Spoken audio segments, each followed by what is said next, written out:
Hello students, let us begin with the topics of subject computer organization 18 CS 3-4. Please check, each and every subject will be having some objectives, course learning objectives of the particular subject computer organization. As you can see here, they are listed. This will this will enable the students to this will lets you to explain the basic subsystems of computer, their organization, structure and operations, and this will lets you to illustrate the concept of programs as a sequence of machine instructions. Also, this will lets you to demonstrate the different ways of communicating with I/O devices and standard I/O interfaces. This will lets you to describe the memory hierarchy and concept of virtual memory. Also, this will enable the student to describe the arithmetic and logical operations with integer and floating point operands.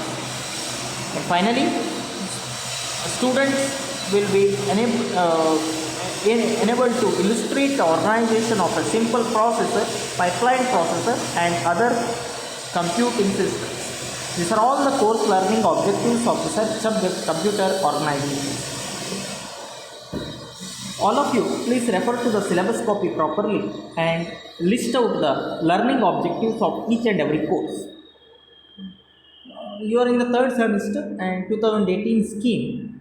As per the scheme and syllabus, you will be answering the IA for 50 and it will be converted to 30 plus 10 marks will be based on your performance. Overall performance maybe belongs to attendance, class regularity as well as your this one seminar and assignments, that it will carry 10. So altogether 40 marks for internal assessment, and if you answer, you will be answering for 100 marks in semester exam, and semester exam that will be converted into 60. So 60-40 scheme you are in, right?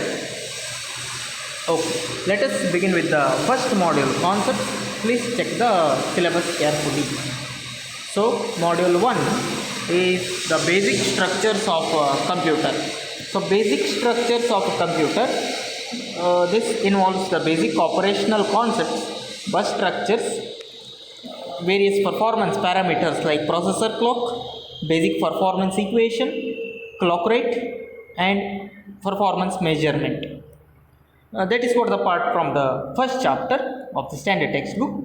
And the second chapter, which contains the machine instruction and program, those topics, that is memory location and address, memory operations, instruction and instruction sequencing, addressing modes, assembly languages, basic input and output operations, stacks and queues, subroutines, additional instructions and encoding of machine instruction. These are all the topics belongs to chapter 2 of the standard textbook.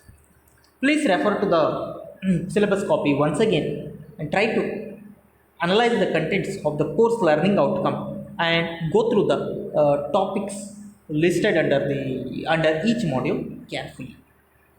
So let us begin with the topics from first module. So students, let us begin with the first topic of module 1, basic operational concepts. The fundamental units of a computer are input devices, output devices, memory and processor. Just recall the contents of the basic things what you have studied in the lower semester. These are all the general topics as well. You might be knowing about this. Say, just check in a computer. What are the components it will be having basically? The main components, major components of a personal computer, maybe a PC or a laptop, whatever. It will be having a keyboard, it will be having a mouse, isn't it? It will be having a monitor. Then apart from them, your data should be processed, isn't it? Processed as well as stored. For storing or storage purpose, it will be having a memory. And memory, there are two types of memory once again. They are the random access memory as well as read-only memory or ROM for secondary storage. Apart from them, it will be having a processing device. We call it as CPU, right? Central Processing Unit. These are all the basic blocks or fundamental parts of a computer. Basic blocks of a computer are nothing but input output IO devices, processor and memory. Monitor comes under monitor, printer, speaker and all they are comes under the output devices, whereas keyboard, mouse, joystick, light pen, scanner, they are belongs to the category called as input devices, right? So the processor contains an ALU. What is ALU?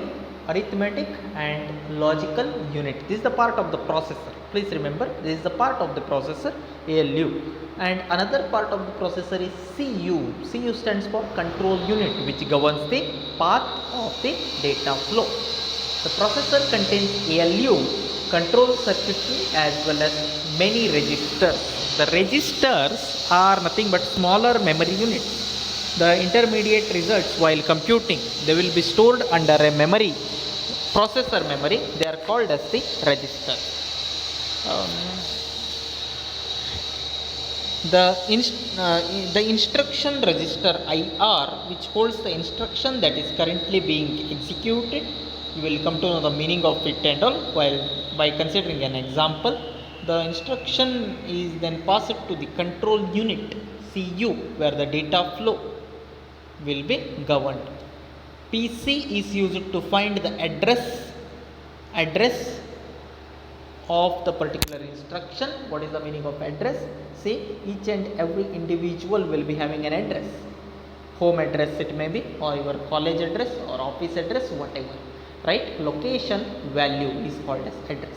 Similarly, there are set of data, a variety of data in terms of GBs or TBs will be stored in the hard disk or memory device, right?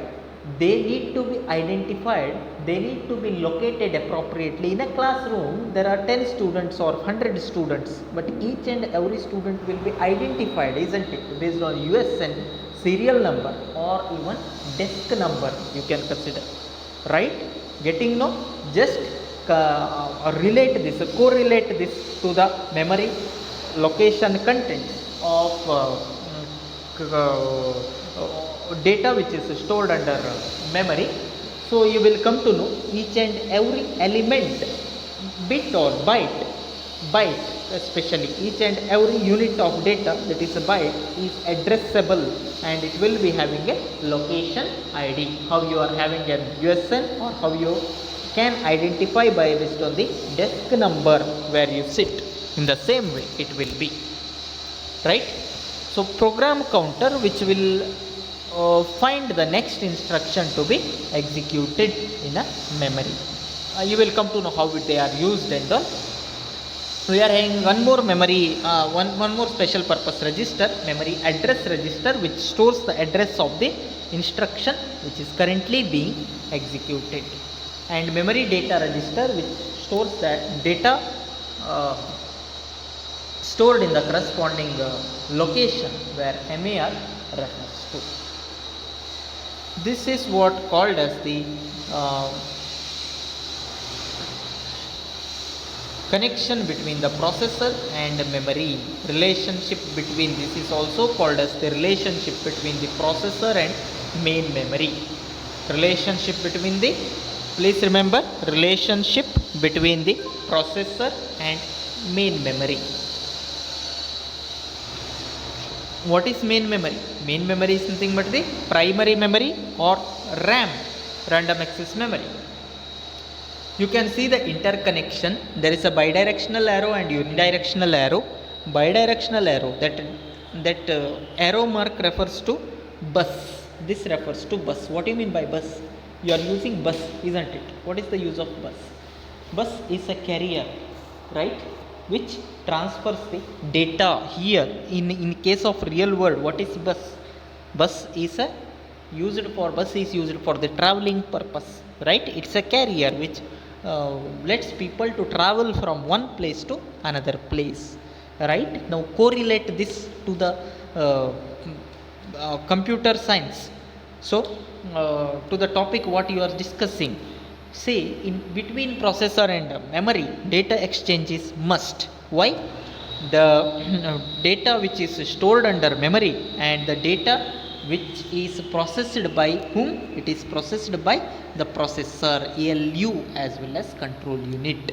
So there should be a proper path to exchange the data between those two. That path is called as bus. Getting no? If you have any doubt, please ask. You can ask in the comment section or you can ask on the WhatsApp group as well. You can see the types of the registers. They are marked here: MAR, MDR, PC and IR. They are called as the special purpose register. Please note, they are called as the special purpose register. They are all the part of the processor. What is register then? Recall. Register is a memory unit, which is a memory unit. Even though it is a memory unit, but small memory unit, it is memory unit of processor. It is not the body of the or part of the primary memory or secondary memory. It is a part of the processor. To hold the data inside the processor, this registers are used, and the size of register is very less. Since tiny locations they are, only the intermediate data that will be stored under register. After computation, while storing it permanently, it will be stored under memory various locations only. But after receiving from the memory, while processing, it will be held under locations of the register, locations of the CPU, that is called as register. Those locations are called as the register. There are two types of registers. One is general purpose register and the second one is the special purpose register. General purpose registers are marked here from R0 to Rn-1. In case of 16-bit computer, it will be 16. Okay, general purpose register, or in general there are n number of general purpose registers. The identification starts from 0, so R0 to Rn-1. The last identity marked as Rn-1. Getting no? Here it is marked as a general purpose registers, as you can see. Then we have MAR, PC and IR. As I explained earlier, MAR stands for memory address register, which holds the address of the instruction which is being executed. PC, which holds the address of the instruction which will be executed in the next interval of time. IR, which validates the instruction mentioned in the particular statement. Then MDR stands for the memory data register, the corresponding data which will be loaded under MDR. And control unit and ALU, CU and ALU are the part of the processor. ALU is used for all kind of arithmetic and logical operations like addition, multiplication, division, subtraction, XOR, or so and so. And control unit is used to govern the path of the data flow. Okay, this is one of the very important topic, guys. Please remember, interrelationship between the question can be I explain about the relationship between processor and memory, or even the question can be explain the connection between processor and memory. One of the most expected and most repeated question from the examination point of view.